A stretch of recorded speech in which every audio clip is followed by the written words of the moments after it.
Crystal glasses clicked together from every direction. Waiters moved between tables carrying silver trays loaded with miniature crab cakes and champagne flutes. A retired senator was laughing too loudly somewhere behind me.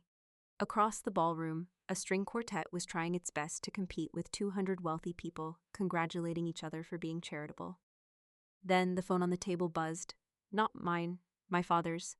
The vibration rattled against the white china plate beside it.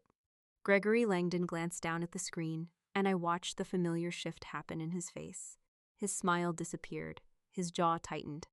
Whatever message he had just received had annoyed him. That usually meant somebody else was about to have a worse evening. He set his glass of 18-year-old scotch down carefully and leaned closer to me. Close enough that the foreign delegates sitting on my left couldn't hear him. Close enough that I could smell the alcohol. "You're embarrassing Trent in front of the board." His voice barely rose above a whisper. I kept folding my linen napkin into smaller and smaller squares. Across the table, my younger brother was entertaining a group of contractors from 3 different countries.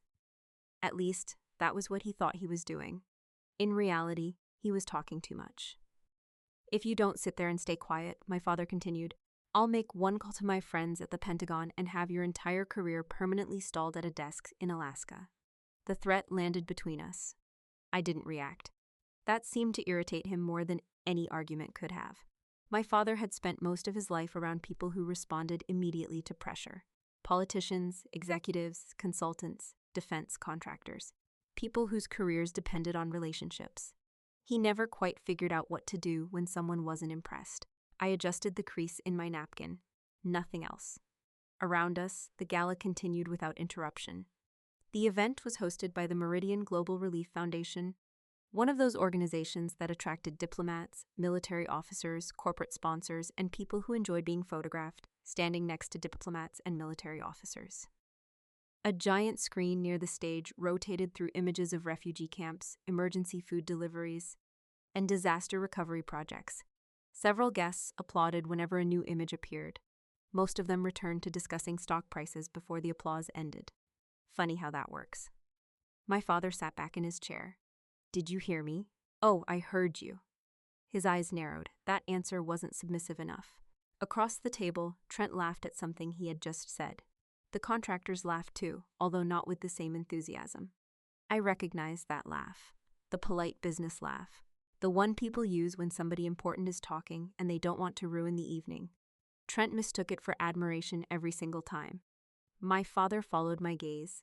"You could at least support your brother. I saved your brother 20 minutes ago." His head snapped toward me. "What does that mean?"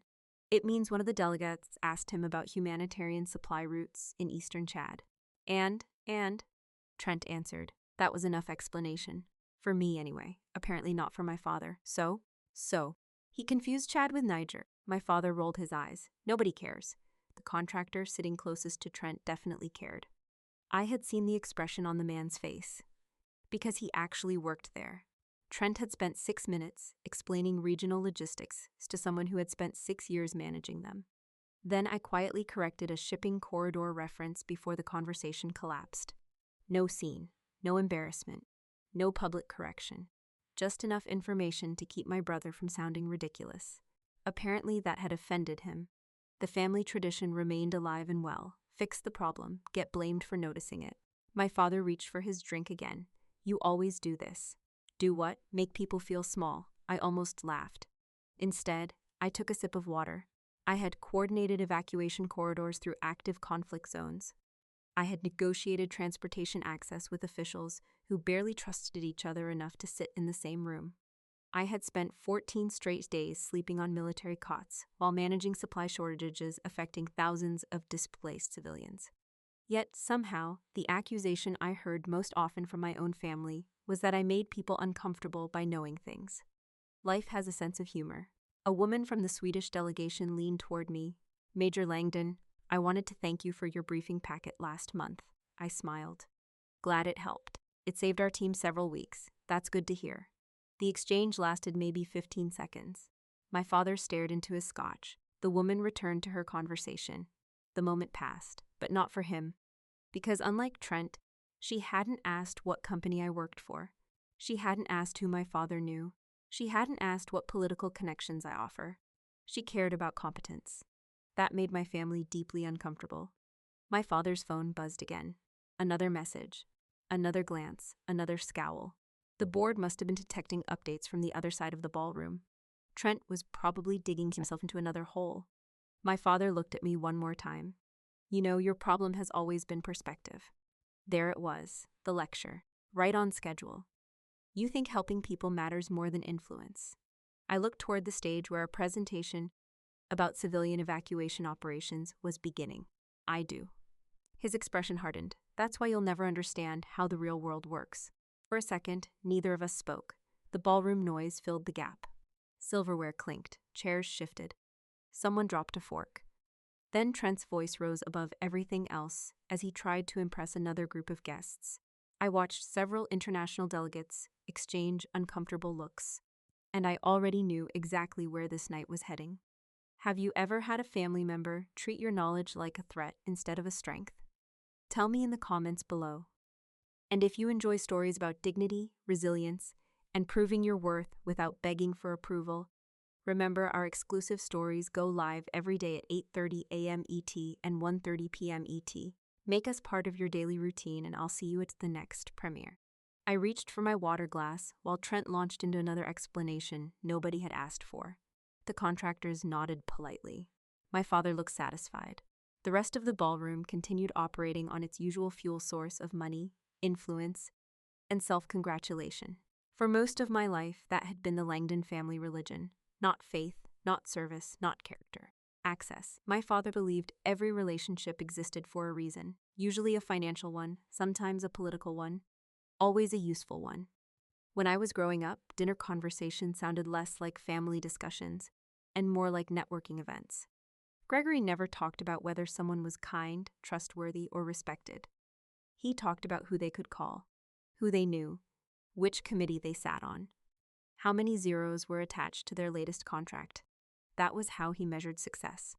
By the size of the room people entered when they walked through a door, not by what they actually did once they got there. My brother learned the lesson early. I apparently missed the class. When Trent was 12, my father took him to defense industry conferences.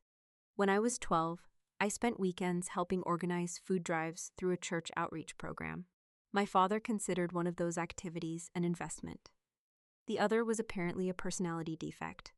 The funny part is that he never openly discouraged military service. He loved military service, as long as it was profitable. If someone became a general and later joined a defense contractors board, Gregory admired them.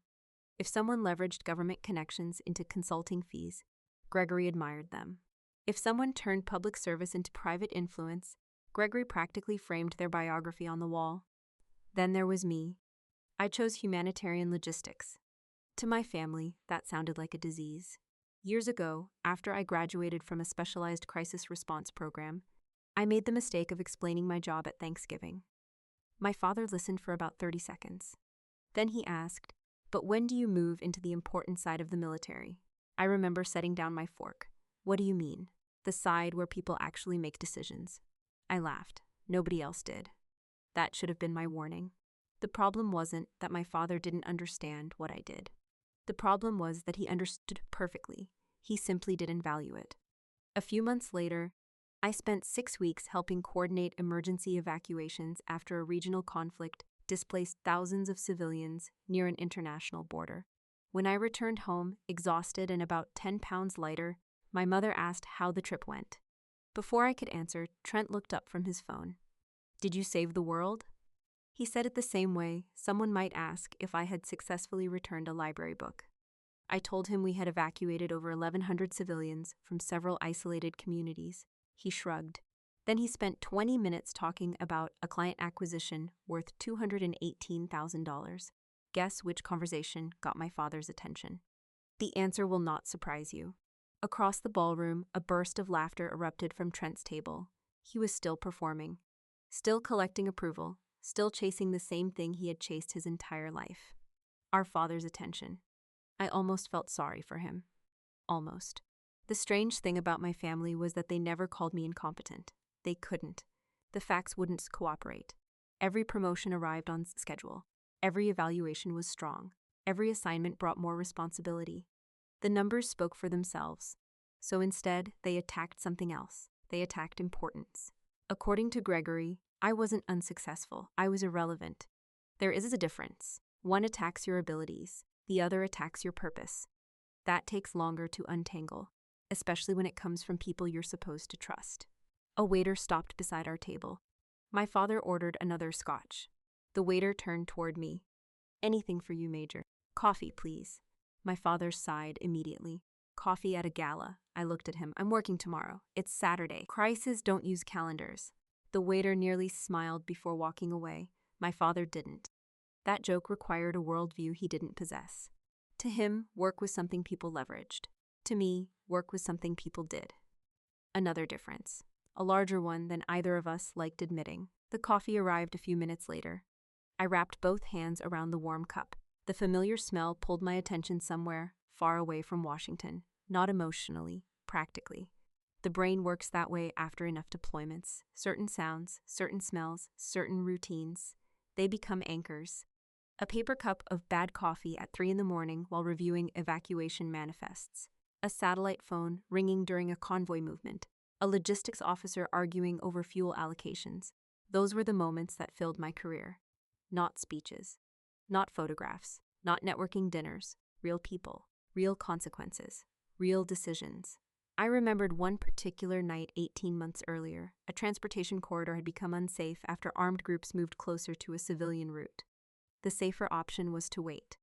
The faster option was to move immediately. Neither choice was perfect. Nothing in crisis response ever is. We moved. Several thousand people reached safety. Nobody at this gala would ever know their names. Most of them would never know mine.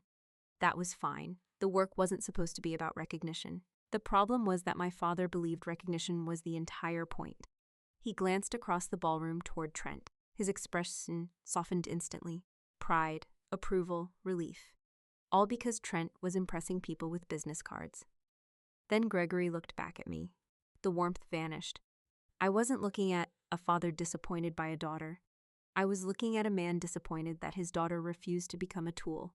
And that realization stopped hurting years ago. What remained was something quieter, something clearer. Because the older I got, the easier it became to see the difference between being valued and being useful. My family had never learned that distinction. Unfortunately for them, the rest of the evening was about to force the lesson upon them. A sharp burst of laughter rolled across the table as Trent lifted his glass and leaned farther into the conversation. The contractors were trapped now, not physically. Socially, there's a difference. Once someone like Trent starts performing, leaving becomes an art form. I watched one of the delegates glance toward the stage schedule sitting beside his plate. Another checked his watch for the second time in 3 minutes. A third kept nodding while quietly eating shrimp cocktail, as if chewing might excuse him from participating. It wasn't working. Trent had found an audience. That was all he needed. Our firm saw that entire situation coming months in advance, he announced. The group exchanged polite smiles. He continued, "We've been advising clients on the implications of the border instability in East Central Africa."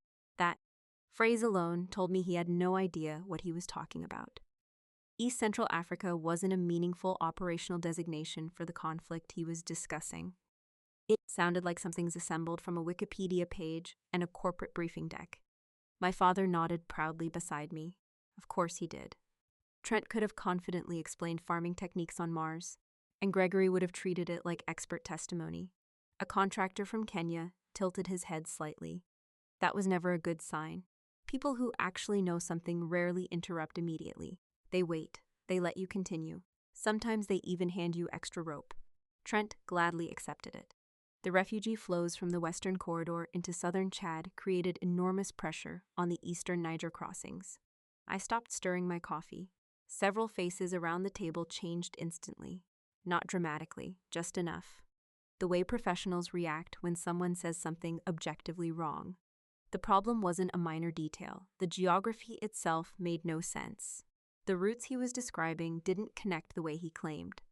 He had effectively merged separate operational regions into one imaginary map. For anyone who had worked there, it was painful to hear. For several people sitting at that table, it was borderline insulting. One delegate from Belgium slowly lowered his glass.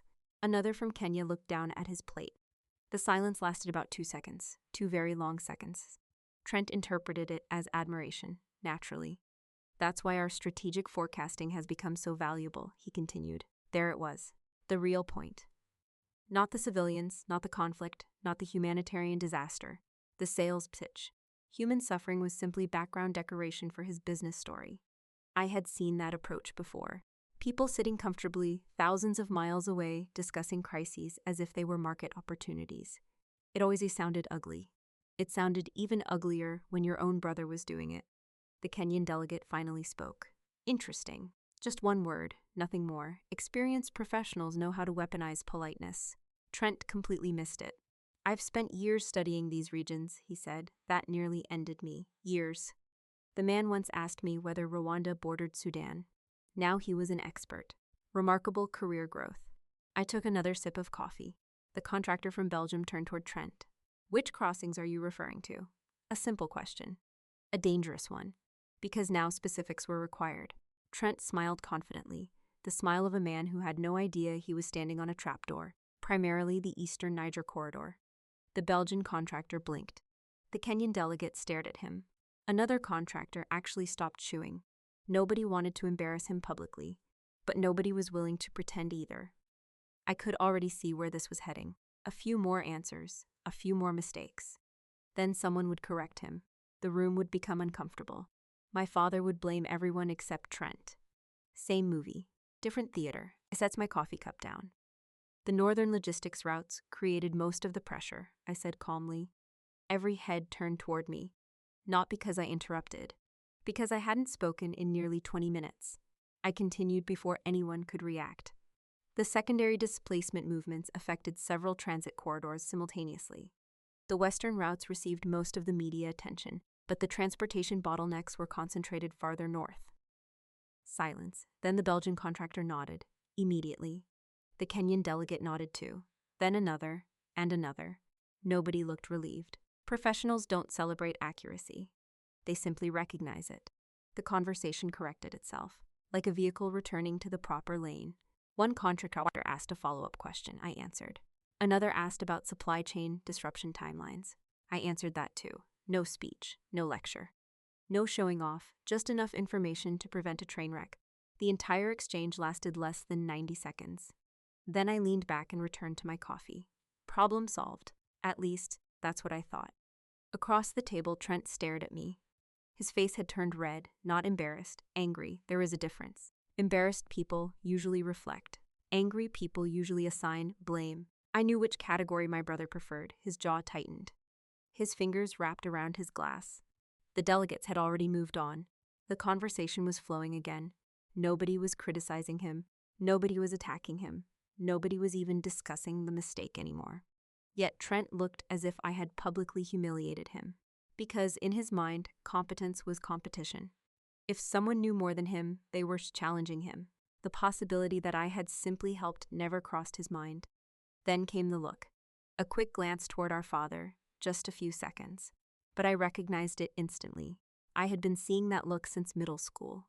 Whenever Trent created a problem he couldn't solve himself, he looked to Gregory. Not for advice, for reinforcement, for protection, for someone to restore the hierarchy. My father noticed. Of course he's noticed. He had spent 33 years rewarding it. Gregory slowly set down his glass. The movement was small, almost invisible. But I knew what it meant. The same way you recognize thunder before a storm arrives. My brother wanted me put back in my place. And my father had never been very good at saying no to him. My father slowly set down his glass. The contractors returned to their conversations, but I could feel Gregory's attention settling on me like a spotlight. Not angry attention, something colder, something more deliberate. Men like my father didn't lose control in public. That was for amateurs. Professionals understood that real power came from making threats sound reasonable. He adjusted the cuff of his tuxedo, straightened his posture. Then he reached into his jacket and pulled out his phone. I already knew where this was going. The strange part was that he thought the phone still impressed me. 20 years earlier, maybe. Not anymore. Gregory placed it carefully on the white tablecloth between us. Not beside his plate, not beside his drink, directly between us. A prop, a weapon, a reminder. My brother immediately stopped pretending to talk to the contractors and began listening. The delegates noticed too, not the details, just the change in atmosphere. People sense tension the same way they sense a sudden drop in temperature. Nobody says anything. Everyone notices. My father unlocked the phone, a few taps, a swipe. Then he rotated the screen toward me. 2 names appeared at the top of a contact list, both recognizable, both senior officials within the Department of Defense. The kind of names Gregory enjoyed collecting. The way some people collect rare watches. He lowered his voice. You think your little charity missions make you untouchable, Kara? There it was again, charity, that word. My father used it every time he wanted to diminish something he didn't understand. Never humanitarian operations. Never civilian protection. Never crisis response. Just charity. As if I spent my days handing out cookies at bake sales. I looked at the screen, then at him. Nothing else. His thumb hovered over one of the contacts. Not touching it. Hovering. The gesture mattered more than the action. The threat was the point, not the call. I have men on speed dial who can erase your security clearance before dessert is served. The contractors nearby suddenly found their wine glasses fascinating. Nobody looked directly at us. Nobody wanted to become part of a family argument, especially not one involving Pentagon officials, my father continued. You are nothing without this family's name. The words hung there, heavy, calculated, practiced. Not because he had planned this conversation. Because he had been having versions of this conversation my entire life. Different settings, different circumstances, same message. You matter because of us. Not because of you. I glanced at Trent. He wasn't uncomfortable. He wasn't embarrassed. He looked relieved. That told me everything. This wasn't about correcting behavior. This wasn't about protecting the family. This wasn't about business. My brother wanted reassurance. My father was providing it. The familiar transaction. Trent's insecurity. Gregory's approval, paid in full. A contractor from Belgium quietly excused himself from the table. Then another. Nobody wanted front row seats anymore. The evening's entertainment had become awkwardly personal. I couldn't blame them. My father leaned forward. You think those people respect you? He nodded toward the international delegates. They respect the uniform. I said nothing. They respect access. Nothing. They respect influence. Still nothing. That was beginning to bother him. Because men like Gregory expect resistance. Resistance gives them something to attack. Silence gives them nowhere to go. He took another drink. His scotch glass was nearly empty now. Not enough to make him reckless. Just enough to make him honest. There is a difference. You've spent your entire career helping strangers who won't remember your name 6 months later. That one almost made me smile. Not because it was cruel. Because it accidentally revealed the entire problem. My father genuinely believed that being remembered was the reward. Recognition, status, visibility. Those were his currencies. He couldn't imagine another system. I remembered standing beside a temporary landing zone 3 years earlier. An exhausted mother carrying a sleeping child had stopped before boarding a transport aircraft. She never asked my name, never asked my rank, never asked who I knew in Washington. She simply said thank you. Then she left. I never saw her again. Neither did the child. That was enough. It always had been. Across the table, Trent finally decided to contribute. Maybe Dad's trying to help you. I actually laughed. A short one. A real one. Several heads turned. What exactly does that help look like? I asked. Trent shrugged. Reality. There it was. The family favorite. Reality. The word people use when they want their opinion to sound objective. I set down my coffee cup. My reality involves actual consequences. His expression tightened. I continued. When a supply route fails, people don't receive food. When an evacuation corridor collapses, civilians get trapped. It's more silence. When transportation schedules break down, families get separated. Nobody interrupted. Because unlike Trent's stories, mine didn't require exaggeration. They happened whether people believed them or not. My father waved a dismissive hand. There you go again. Doing what? Trying to sound important. That almost earned another laugh. Not because it was funny, because it was absurd. The room around us was filled with people trying to sound important. Lobbyists, executives, consultants, political donors, defense contractors. Half the ballroom communicated exclusively through self-promotion. Yet somehow I was the problem. The woman from the Swedish delegation glanced toward me, then toward my father, then away again. Professional courtesy. She was pretending not to hear. Everyone was. My father picked up his phone again. His thumb returned to the screen, hovering, waiting, expecting. I realized then that he didn't actually want to make the call. He wanted me to surrender before he had to. That was always his preferred outcome. Fear was cheaper than action. Control was easier than consequences. The problem was that I had spent too many years working in places where threats eventually had to become real. And once you spend enough time around real danger, theatrical intimidation starts looking exactly like what it is. The screen of his phone reflected the ballroom lights. His thumb stayed suspended over the contact. The contractors had stopped talking. The delegates had gone quiet. Even Trent looked uncertain now, because the performance had reached its limit. And for the first time all evening, I found myself wondering what my father would do if somebody finally called his bluff. I looked at the phone for another second.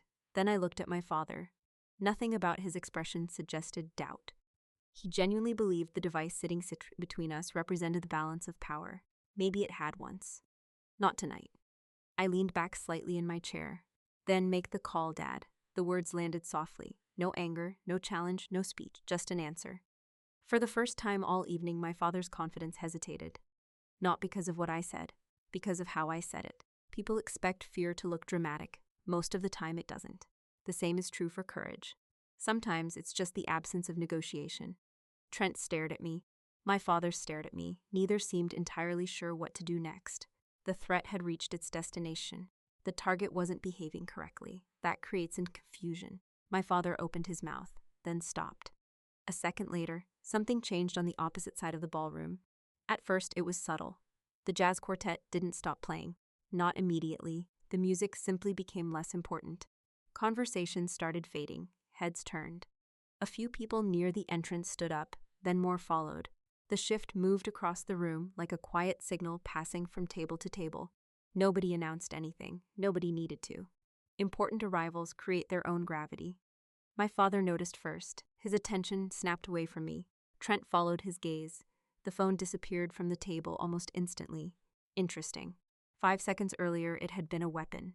Now it vanished into his jacket pocket. Apparently, influence becomes portable when someone more powerful enters the room.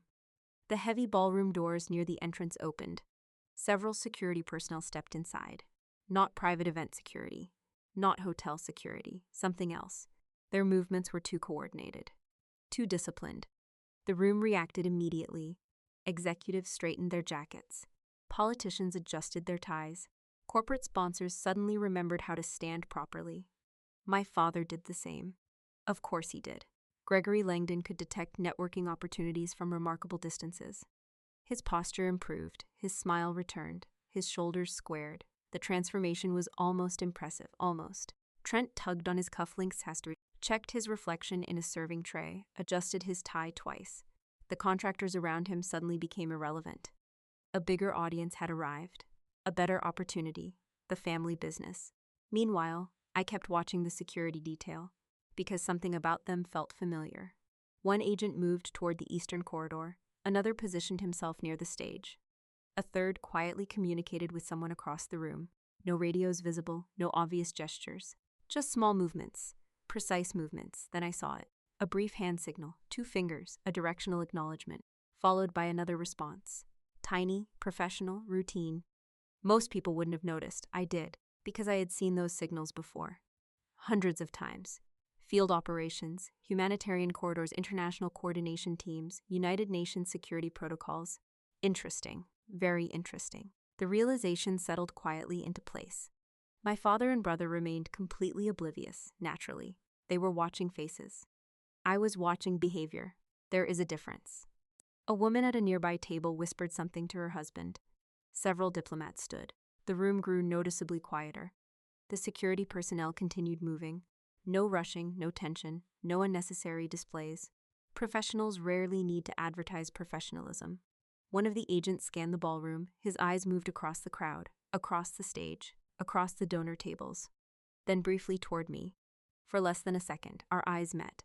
A small nod followed, almost invisible. Then he continued working. Nothing unusual, nothing dramatic, just recognition. The kind professionals exchange when they understand exactly who they're looking at. My father completely missed it. He was too busy preparing an introduction that nobody had requested.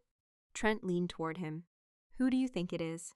Gregory smiled. The confident smile returned. "I'll know soon enough." That answer summarized my father better than any biography ever could. He didn't know, but he assumed access. He's always assumed access. Another security officer moved into position near the ballroom entrance. This one noticed me as well. A brief glance, a subtle acknowledgement, then back to work. Professional courtesy, nothing more, nothing less. The inversion happening around us was almost funny. My father believed the room was becoming more important because somebody powerful was arriving. I knew the room had already become important. The difference mattered.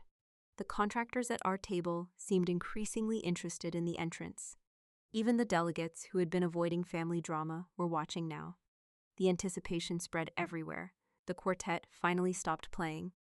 Not because they were instructed to, because they understood the moment. The last note faded. Silence followed. A real silence, not awkward, expectant. The kind that only appears when hundreds of people suddenly focus on the same thing. My father stood. Trent stood immediately afterward, like a loyal understudy. Several nearby guests did the same. Everyone wanted to be ready, ready to shake hands, ready to exchange cards, ready to mention accomplishments, ready to become memorable. I remained seated, watching, observing. The security team completed another sweep. One of the agents near the entrance exchanged a final signal with his counterpart across the room. Confirmation. Position secured. The operation finished. Then the agent closest to the door subtly stepped aside, creating a path. The ballroom held its breath. My father adjusted his jacket one last time. Trent rolled back his shoulders. Neither of them noticed that the entire balance of power in the room had already changed. And neither of them had the slightest idea why two members of an international security detail had just acknowledged me with quiet professional respect. The ballroom held its breath as the doors began to open. Not dramatically, just slowly enough for everyone to understand that whoever was arriving wasn't an ordinary guest. The security personnel didn't move. That was the giveaway. Amateurs become busy when important people arrive. Professionals are already in position. A narrow gap appeared between the doors, then widened, and Undersecretary General Alaric Thorne stepped into the room. I recognized him immediately. Most people did. Not because he chased publicity, because his work made publicity unavoidable. For over 2 decades, Thorne had appeared in bring photos from places most politicians preferred discussing from a safe distance. Civil wars, humanitarian disasters, refugee crises, failed ceasefires. The kinds of situations that forced world leaders to stop making speeches and start making decisions. He wasn't particularly tall. He wasn't physically intimidating. Yet the room changed around him anyway. That kind of presence doesn't come from confidence. It comes from responsibility. The weight of it showed. Silver hair, sharp suit, calm expression. No unnecessary smiles, no theatrical gestures. Just a man who looked like he'd spent years listening to terrible news and then figuring out what to do about it. Several diplomats near the entrance immediately straightened. A few ambassadors moved forward. Others wisely stayed where they were. Nobody wanted to appear overeager, except my father. Gregory practically launched himself from the table. I watched him button his jacket while walking, an impressive display of optimism. Trent followed close behind. Of course he did. If Gregory saw an opportunity, Trent saw a shortcut. The two of them moved directly into Thorne's path before anyone else could reach him. I remained seated, watching. The security personnel noticed. One of them briefly glanced in my direction, then returned his attention to the room. My father extended his hand before Thorne had fully crossed the entrance area. Bold strategy, historically unsuccessful. "Mr. Thorne," Gregory said loudly. Not too loudly, just loud enough for nearby guests to hear. The networking sweet spot. "My name is Gregory Langdon." The smile appeared. The one he used during fundraising dinners and private meetings, the smile that suggested friendship before acquaintance. I've worked extensively with several defense sector advisory groups. Thorne stopped walking, not because he was interested, because a human being had physically entered his path. "There is a difference," my father continued. "I know Deputy Secretary Warren quite well. In fact, we were discussing procurement strategy only a few months ago. There it was, the name drop, right on schedule. I took a sip of coffee. Across the ballroom, several people were pretending not to watch. Nobody succeeded. Trent stepped slightly forward, chest out, shoulders back. expression carefully arranged somewhere between confidence and importance. If ambition had a mascot, it would have looked exactly like my brother in that moment. Gregory kept talking. Another Pentagon reference. Another committee mention. Another casual reminder of how connected he believed himself to be. The remarkable thing about my father was his consistency. Even standing before one of the most influential international diplomats on the planet, he still thought the fastest route to respect involved talking about himself. Finally, he finished. The outstretched hand remained suspended between them, waiting, expecting, demanding acknowledgement. Thorne looked at it. Just looked, no reaction, no smile, no irritation, nothing. Then his eyes shifted to Gregory, then to Trent. His expression never changed, not even slightly. I almost admired it. Years of diplomacy teach people how to remain unreadable. Alaric Thorne had clearly mastered the craft. Several seconds passed. Long enough for the silence to become uncomfortable. Long enough for nearby guests to stop pretending this wasn't happening. Long enough for my brother's confidence to begin leaking out through the corners. My father's hand remained extended, still waiting, still hopeful. Then something extraordinary happened. Nothing. No handshake, no introduction, no acknowledgement, no polite excuse, no attempt to save anyone's dignity. Thorne simply stepped around them, as if they were temporary obstacles in a hallway, as if they were furniture, as if they had never spoken. The movement was smooth, effortless, professional, devastating. I watched my father's smile freeze halfway between confidence and confusion. That expression alone was worth the price of admission. Trent blinked. Once, twice. His brain appeared to be rebooting, because this outcome wasn't part of the script. Important people were supposed to recognize Gregory Langdon. Important people were supposed to appreciate connections. Important people were supposed to be impressed. Instead, the most powerful person in the room had treated them like a coat rack. A few nearby guests quickly looked away. Professional courtesy. Nobody wanted to witness the embarrassment too directly. The contractors from earlier suddenly became very interested in their drinks. The diplomats became fascinated by the ceiling. Human beings have remarkable survival instincts. Thorne continued walking deeper into the ballroom. His security detail followed at a respectful distance. No one blocked his path. No one interrupted him. No one attempted another introduction. Because unlike Gregory, most people understood social cues. My father slowly lowered his hand. The movement looked mechanical, like his arm had forgotten what it was supposed to do next. Trent leaned closer. What happened? A reasonable question. My father didn't answer, because he didn't know. For perhaps the first time all evening, Gregory Langdon had encountered someone completely immune to the currency he spent his entire life collecting. Access, influence, connections, titles. None of it had purchased a second of attention. Meanwhile, I followed Thorne's movement across the ballroom. Unlike everyone else, I wasn't surprised by the direction he was heading. The security team's positioning had already told me that story several minutes earlier. The only thing my father and brother still didn't understand was why. And judging by the growing confusion on their faces, they were about to find out in front of everyone. The sound of Thorne's footsteps carried through the ballroom, not because they were loud, because nobody else was speaking. Conversations had died completely. Even the waitstaff seemed to move more carefully. The entire room watched him cross the floor. My father turned, Trent turned. Every contractor, diplomat, donor, executive, and politician in the ballroom followed the same path with their eyes, and Alaric Thorne never once looked back at them. He kept walking, straight toward my table. I set my coffee cup down, slowly, deliberately. Years of military service teach you how to recognize moments before they arrive. Not the details, the direction, the momentum, the certainty. This was one of those moments. Several feet away, my father's expression began changing. First confusion, then uncertainty, then something else. The uncomfortable realization that events were no longer following his expectations. Thorne closed the remaining distance. I stood. Automatically. Professional instinct. Nothing theatrical, nothing dramatic, just respect. The kind earned through service. The room expected introductions. Maybe a polite exchange, maybe a quick handshake, maybe a photograph. Instead, Thorne stopped directly in front of me, close enough that only a feet separated us. The silence somehow deepened. Then he placed his right hand over his heart. A field gesture. Not diplomatic, not political. Field. Anyone who had worked inside humanitarian operations recognized it immediately, a sign of respect between people who understood the cost of certain decisions. A sign almost nobody else in the room understood. I saw several diplomats glance at one another, confused, curious, trying to understand what they were witnessing. My father certainly didn't understand. The look on his face confirmed it. To Gregory, power was always public, visible, transactional. This gesture belonged to a completely different world. Thorne spoke. His voice wasn't loud, it didn't need to be. The ballroom was so quiet that every word carried. Major Langdon. For a moment, nobody moved, not even my father, not even Trent. Thorne continued. The United Nations Security Council was informed of your logistical extraction in the Western Corridor last month.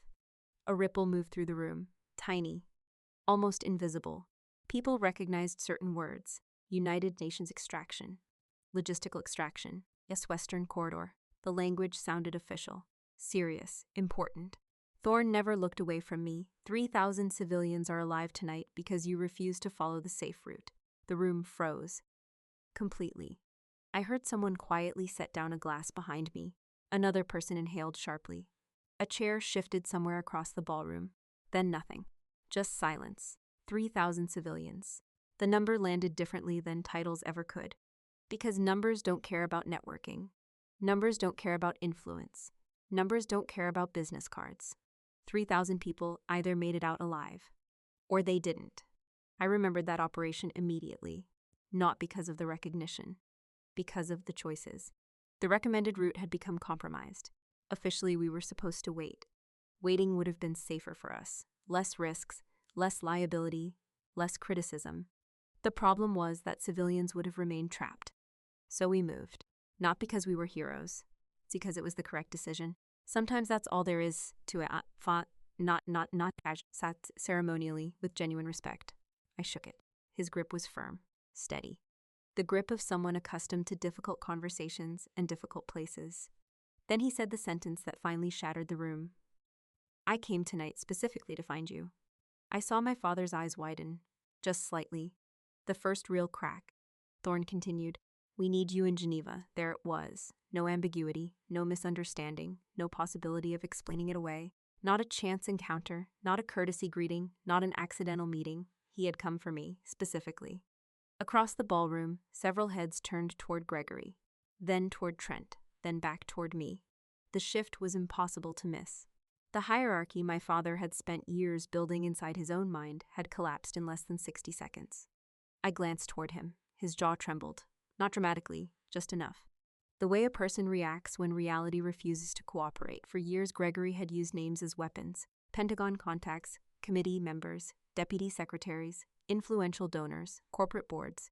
Tonight, he had displayed those names like trophies. Now none of them mattered, because the room had just witnessed something he could neither buy nor borrow. Credibility. The real kind. The kind earned far away from ballrooms. The kind earned when nobody is watching. The kind earned when failure carries consequences for other human beings. My brother looked worse, much worse. His face had lost all color. The confident performer from earlier was gone. The man standing there now looked physically sick. Because Trent finally understood something that had never occurred to him before. The stories I never told at family dinners were real. The places I disappeared to for months at a time were real. The people involved were real. And the work mattered enough that one of the most powerful figures in international peacekeeping had crossed a ballroom to find me. Not him, not our father. Me. Thorne released my hand. The respect in his expression never changed, neither did mine, because the strangest part of the evening wasn't the recognition. It was the realization that nothing about my life had changed. Tomorrow I would still wake up as the same officer, the same analyst, the same person. The only difference was that my father and brother had finally been forced to see the version of me that had existed all along. And judging by the look on their faces, they weren't prepared for what that truth cost. The silence lingered long after the applause should have started. That was what made the moment real. People weren't reacting to a speech. They were trying to process what they had just witnessed. Alaric Thorne exchanged a few final words with me before one of the event organizers carefully approached him. Several ambassadors were waiting nearby. A representative from the foundation looked moments away from having a nervous breakdown trying to coordinate the evening schedule. Global diplomacy apparently creates paperwork no matter where you go. Thorne gave me a small nod. We'll talk soon. Looking forward to it, sir. Then he moved away with his security team. The crowd slowly began breathing again. Conversations returned in fragments. A whisper here, a question there. The room was rebuilding itself, but not completely. Something fundamental had shifted, and everyone knew it. I remained standing for a moment before returning to my chair. My coffee had gone cold. I picked up the cup anyway. Across the ballroom, people who had barely acknowledged me all evening were suddenly interested in making eye contact.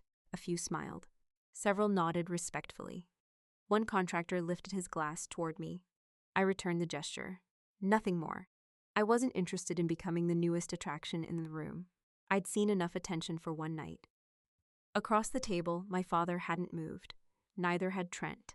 The two of them looked like men who had just discovered the rules of a game were completely different than they thought. Trent stared at the tablecloth. The confidence was gone. The performance was gone. Even the irritation was gone. For the first time all evening, he looked 33 years old instead of 13. My father looked older, not physically, just tired. The way people look when an argument they've been having with reality finally ends. Several long seconds passed. Then Gregory cleared his throat. Once. Twice. When he finally spoke, the words came out unevenly. Kira, I looked at him. He stopped. Started again. I didn't know. Another pause. I didn't know you had that kind of clearance. There it was. Not an apology. Not really. My father wasn't asking about the civilians. He wasn't asking about the operation. He wasn't asking about the years of work. He was still trying to understand status. Still trying to understand access. Still trying to understand rank. The language hadn't changed. Only the scale. I studied him for a moment. The man sitting across from me had spent decades measuring people by their usefulness. Not their character, not their integrity, their usefulness. For most of my life, I had mistaken that for disappointment. Eventually, I realized it was something else. Disappointment implies expectations. My father never expected me to become who I became. He expected me to become who he wanted. Those are different things. And once I understood that, the hurt started disappearing. Not all at once, just gradually. Like background noise fading over time. Trent finally looked up. Why didn't you tell us? I almost laughed. Not because the question was ridiculous. Because it was sincere. For the first time all evening, it sounded sincere. Tell you what? Any of this. I set down the coffee cup. Because neither of you ever asked. Silence again. Neither argued, neither could. The answer was too simple. Every family gathering, every holiday, every phone call. The conversations had always revolved around contracts, lobbying, promotions, donors, committees, influence, and connections. Nobody had ever asked what happened in the field. Nobody had asked about the people. Nobody had asked why the work mattered. And after enough years, I stopped volunteering the information. Not out of bitterness, efficiency. Why explain something to people committed to misunderstanding it? My father stared at the table. The same table where he had placed his phone less than an hour earlier. The same phone he had used as a weapon. The same phone he believed represented power. Funny. It looked remarkably small now. Finally, Gregory lifted his eyes toward me. The arrogance was gone, the certainty too. All that remained was confusion. Maybe regret, maybe not. At that point, it didn't matter. I wasn't angry anymore. That was the strange part. People imagine moments like this ending with revenge, with speeches, with humiliation, with somebody winning. Life rarely works that way. Most of the time, clarity arrives quietly, and once it arrives, anger becomes unnecessary. I picked up my clutch from the chair beside me. My father watched. So that's it, I considered the question, then nodded. That's it. His mouth opened slightly. No words came out. For perhaps the first time in my life, he didn't know how to negotiate the conversation, because there was nothing left to negotiate. No approval to earn, no argument to win, no point to prove. I looked at him one final time, then at Trent, then at the phone resting beside my father's plate. The same phone that had started all of this, the same phone that was supposed to remind how powerless I was. My voice remained calm, soft enough that only our table could hear. You thought power was about who you can destroy with a phone call, Dad. Neither moved, neither spoke. I continued. Power is about who you can save when the phones are dead. The words settled between us. No drama, no performance. just truth. I placed the linen napkin beside my untouched dessert plate, pushed my chair in, adjusted my jacket. Then I turned and started walking. Nobody stopped me. The ballroom stretched ahead toward the entrance. Diplomats, executives, donors, contractors, all of them faded into the background. Behind me, my father and brother remained seated, still surrounded by everything they had spent years chasing: the connections, the influence, the status, the appearance of importance. For the first time, I realized none of it belonged to me. And for the first time, I was completely fine with that. The night air felt cooler when I stepped outside. Washington traffic moved steadily beyond the hotel entrance. A valet jogged past carrying someone's keys. A couple argued quietly while waiting for a rideshare. The world continued exactly as it always had. I smiled, not because I had finally earned my father's respect, because I no longer needed it. And with that realization, I walked away from the gala, away from their expectations, and away from the shadow I had outgrown years ago without even noticing. The hotel doors closed behind me, and for the first time that evening, nobody was watching.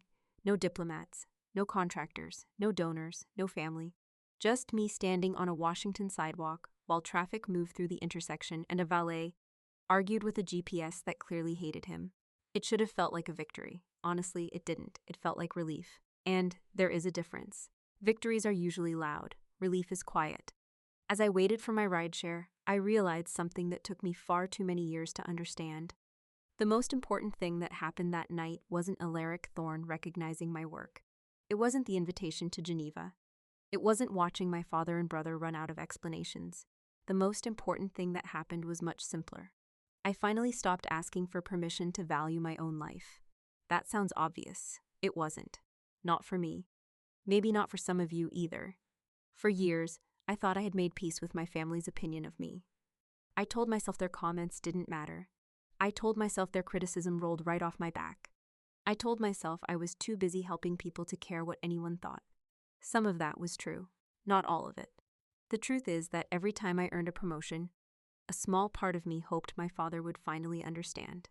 Every time I completed a difficult assignment, a small part of me hoped my brother would respect it. Every time I returned from another deployment, another crisis, another operation, there was still a voice in the back of my mind, wondering if this would finally be the thing that changed how they saw me. It never happened. Not because I failed. Because they were measuring success with a different ruler. That realization changed everything. Many people spend years trying to prove their worth to someone who already decided they don't have any. Think about that for a second. If somebody decides your value comes from your salary, they'll dismiss your kindness. If somebody decides your value comes from your status, they'll ignore your character. If somebody decides your value comes from your usefulness to them, they'll never appreciate who you actually are. No amount of achievement fixes that problem, because the problem was never your achievement. The problem was their definition. My father didn't spend decades disappointed in me because I wasn't successful. He spent decades disappointed because I succeeded in a way he couldn't control. That is a very different thing. And once I understood that, I stopped carrying responsibility for his reaction. Some of you watching this may be dealing with something similar. Maybe it's a parent, maybe it's a sibling, maybe it's a spouse, maybe it's a friend. You work hard, you build something meaningful, you try to live with integrity. Yet somehow the people closest to you still find a way to make you feel small. If that's happening, I want you to hear something I wish someone had told me years ago. Not everyone who loves you understands you. And not everyone who understands you will love you. Those are separate things. A lot of pain comes from expecting them to always overlap. Sometimes they don't. One of the biggest mistakes I made was confusing respect with approval. I thought if I worked hard enough, accomplished enough, sacrificed enough, eventually I would earn both. What I learned is that approval depends on other people. Respect starts with you. Approval can be withdrawn. Respect cannot. Approval changes with moods, opinions, and expectations. Respect comes from knowing who you are when nobody is clapping. That's why the conversation with my father no longer felt important by the end of that night. Not because I had defeated him, not because I had embarrassed him, because I had finally stopped treating him like a judge. For most of my life, I handed him that position without realizing it. Every achievement became evidence. Every success became an argument. Every milestone became another attempt to prove my case. What an exhausting way to live, and what a terrible audience to perform for. The freedom came when I stopped presenting evidence. The freedom came when I stopped asking for a verdict. The freedom came when I accepted that some people will never see your value because acknowledging it would force them to question their own beliefs. That isn't your responsibility. It isn't your burden, and it isn't your job to fix. The older I get, the more I believe adulthood begins with a very simple decision. You stop asking people for permission to become yourself. You stop negotiating your purpose. You stop shrinking your accomplishments to protect someone else's ego. You stop apologizing for choosing a path that makes sense to you. And most importantly, you stop measuring your life through the eyes of people committed to misunderstanding it. That lesson took me 36 years. I hope it takes you less. Because the truth is, the night I walked out of that gala wasn't the night I earned my father's respect. It was the night I realized I didn't need it. And that was worth far more than any title, invitation, promotion, or recognition I received along the way. The rideshare driver spent the first 10 minutes talking about his daughter. Not politics, not traffic, not Washington. His daughter. Apparently, she had just finished nursing school, and he couldn't stop smiling about it. I remember sitting in the back seat listening to him describe graduation photos, licensing exams, and a celebration dinner that cost far more than he originally planned. Then he said something that stayed with me. She keeps saying she doesn't make enough money yet, but I keep telling her that's not the point. I smiled, because that simple sentence explains something many people spend decades misunderstanding. We live in a culture that often confuses visibility with value. The two are not the same. And if you don't learn the difference early, life can become a very frustrating place. One reason I wanted to share my story is because I know there are people listening right now who have experienced a smaller version of what happened with my father. Maybe nobody threatened your career. Maybe nobody waved political connections in your face. But you've probably experienced something similar. You've probably had someone look at your profession and immediately decide how much respect you deserve. Teachers experience it. Nurses experience it. Social workers experience it. Firefighters experience it. Caregivers experience it. Military personnel experience it. Countless people doing meaningful work experience it every day. Someone asks what you do. You answer. Then you watch them calculate your value based on a title, salary, zip code, or social status. The conversation changes. Sometimes subtly, sometimes not. And if you're not careful, you begin doing the same thing to yourself. That's where the real danger begins. Because eventually you stop asking, am I making a difference? And start asking, am I impressive enough? Those are completely different questions. One leads to purpose. The other leads to exhaustion. One thing I learned during humanitarian operations is that the people making the biggest impact are often the least visible people in the room. The logistics coordinator who keeps supplies moving, the nurse working an overnight shift, the translator helping families navigate a crisis, the truck driver delivering emergency resources, the volunteer organizing information. Nobody puts them on magazine covers. Nobody invites them onto television panels. But remove them from the system for one day and everything starts falling apart. That matters. A lot more than people realize. The problem is that modern life constantly rewards appearances. We celebrate visibility, we celebrate influence, we celebrate attention. Meanwhile, the people quietly holding communities together often receive very little recognition. That doesn't make their contribution smaller. It makes our measurement system flawed. I think about my father whenever I encounter this issue. Gregory wasn't a bad evaluator of success because he lacked intelligence. He was a bad evaluator because he confused outcomes with appearances. He saw influence and assumed value. He saw status and assumed importance. He saw power and assumed character. Those shortcuts are everywhere, and they cause a tremendous amount of unnecessary pain. If you're currently dealing with people who constantly minimize your accomplishments, let me offer a few practical lessons that help me. First, stop explaining yourself to people who have already decided not to listen. That doesn't mean becoming rude. It doesn't mean becoming arrogant. It means recognizing reality. Some conversations are discussions, others are performances. Learn the difference. If someone genuinely wants to understand your perspective, talk to them. If someone only wants to dismiss it, save your energy. Second, Let your results do more talking than your arguments. For years, I tried explaining humanitarian operations to my family. The logistics, the strategy, the challenges, the impact. None of it changed anything. People rarely argue their way into respect, they live their way into it. Focus on the work. Focus on the results. Focus on becoming excellent at what you do. The right people will notice, the wrong people won't. Either way, you'll still be growing. Third, build your confidence on competence rather than praise. Praise is unpredictable. Some people receive enormous praise for very little effort. Others receive almost none, despite extraordinary effort. If your confidence depends upon applause, you'll spend your life chasing an audience. If your confidence depends on competence, you carry it with you everywhere. That's a much safer investment. And finally, pay attention to the people around you. Ask yourself a simple question. Do they value you for who you are, or only for what you can provide? That question reveals a lot. Healthy relationships celebrate your growth. Unhealthy relationships become threatened by it. Healthy relationships respect boundaries. Unhealthy relationships demand access. Healthy relationships want to understand your purpose. Unhealthy relationships want to control it. The difference isn't always obvious at first, but over time, it becomes impossible to ignore. Looking back, the most valuable lesson from that gala wasn't about international recognition. It wasn't about titles. It wasn't about Geneva. It was about understanding that self-respect cannot be outsourced. Nobody else can maintain it for you. Nobody else can define it for you. And nobody else can take it from you unless you hand them the authority. So if you're listening to this and feeling overlooked, underestimated, or dismissed, remember something important. Your value is not determined by the loudest voice in the room. It's determined by the quality of the work, character, and integrity you bring into the world when nobody is paying attention. And more often than not, those are the things that matter most. The driver dropped me off at my apartment a little before midnight. The city was quieter than usual. A few lights were still on in neighboring buildings. Somewhere down the block, somebody was walking a dog that clearly had no interest in being outside at that hour. Normal life.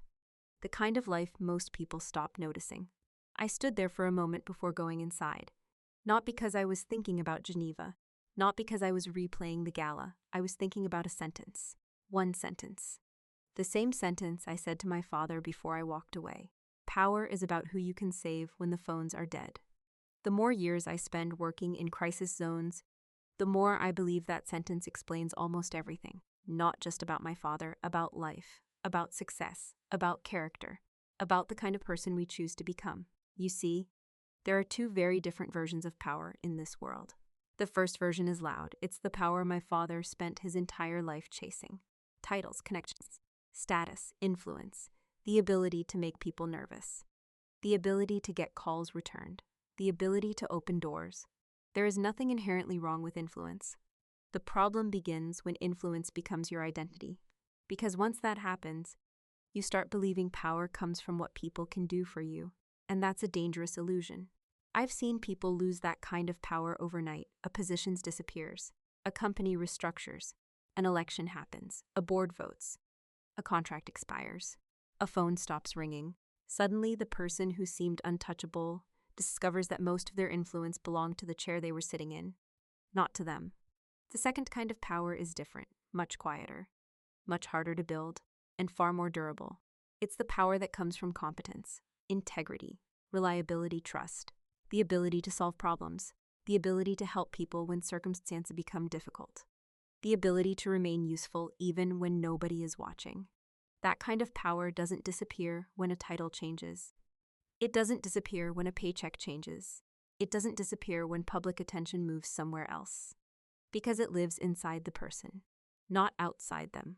One reason I respected Alaric Thorne so much had nothing to do with his position at the United Nations. It was the fact that people trusted him. Trust is one of the rarest forms of power in existence. You cannot buy it, you cannot demand it, you cannot fake it for very long. You earn it slowly, one decision at a time, one action at a time, one promise at a time. The same thing applies to every person listening right now.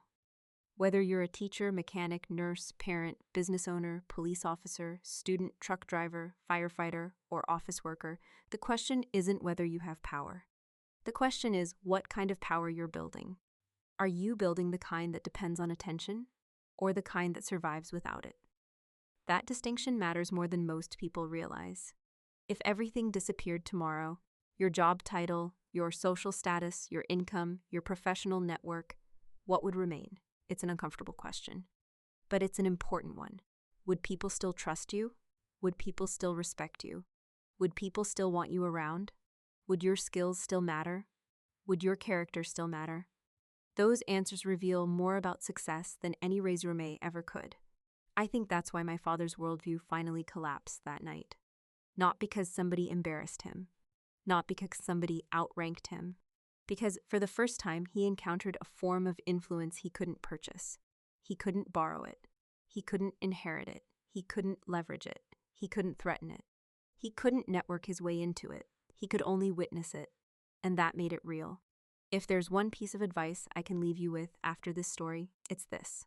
Do not build your life around being impressive. Build your life around being useful. Impressive fades. Useful lasts. Do not build your life around being admired. Build your life around being trusted. Admiration comes and goes. Trust compounds over time. Do not build your life around winning approval. Build your life around earning self-respect. Approval depends on other people. Self-respect belongs to you. And perhaps most importantly, never allow someone else's inability to see your value become evidence that you don't have any.